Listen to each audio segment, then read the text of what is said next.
ইরানকে আমেরিকার মনোমতো চুক্তিতে রাজি করাতে আমেরিকার প্রেসিডেন্ট ডোনাল্ড ট্রাম্প চাপের কৌশল নিয়েছেন।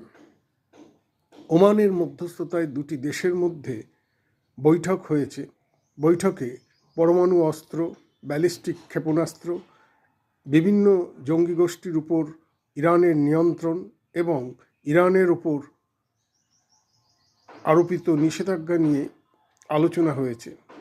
কিন্তু দুটি দেশ এ ব্যাপারে ঐকমত্যে পৌঁছতে পারেনি।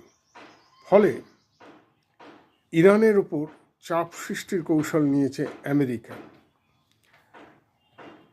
ট্রাম্প ইতিমধ্যে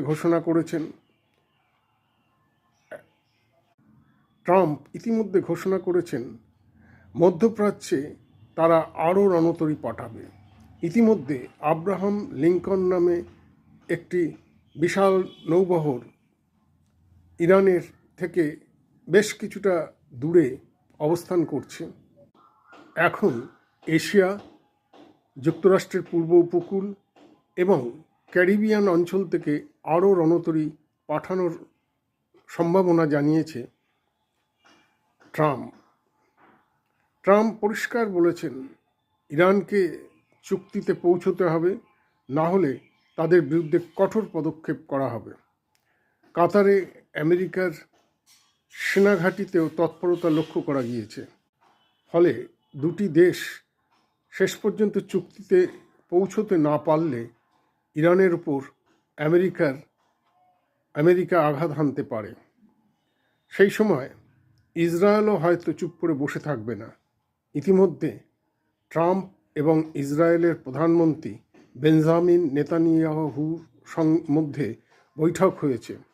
এর আগেও ইরানের উপর আক্রমণের সময় ইসরায়েলও ইরানের উপর আক্রমণ চালিয়ে গিয়েছে।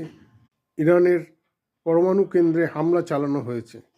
তবে ইরান হুঁশিয়ারি দিয়েছে, তাদের আঙুল ট্রিগারে রাখাই আছে।